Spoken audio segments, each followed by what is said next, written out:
Hello, Helen. Dennis. How are you? Nice to see you. It's wonderful to see you. We're going to have a good chat. The idea of setting up an association that was independent of the peak bodies and that was multisectoral started back in the late 1980s. And there were two attempts to set up an association before IEAA. The third attempt was the attempt that succeeded.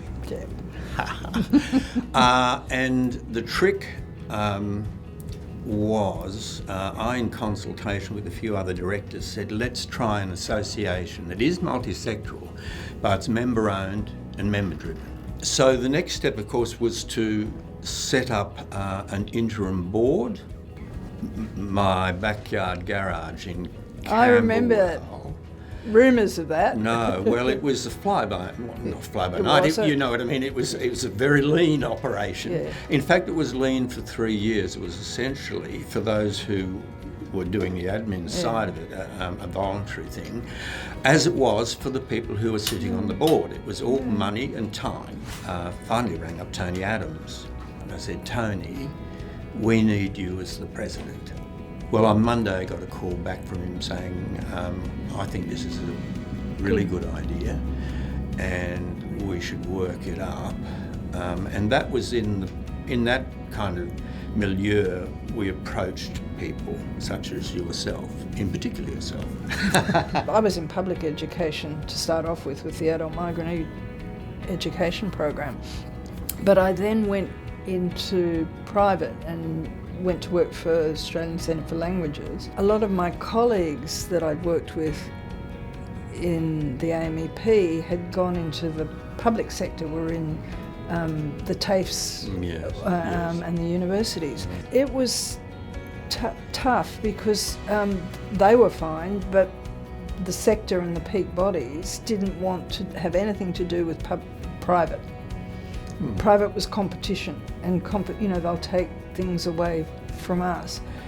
So that was a real learning for me about how you have to find ways to bring people together. Do you think it succeeded? I think I did to an extent, yeah. Really my point was if you deliver value ethically and learners come out with what they needed. That's what both parties are about. That's what we're both doing. I remember we're going to have to try and get momentum this year before Christmas and New Year and other things intervene, and we did get momentum. It was the agreement to go ahead with an association. It already existed. We then had to build it in terms of the council or the board.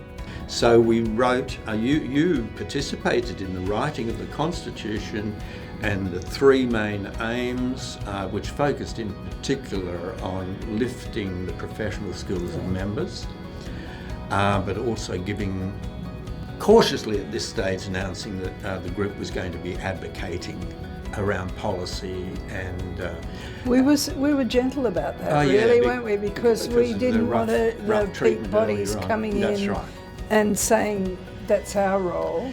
Yes. But at the same time, I think we saw the benefits of actually collaborative advocacy.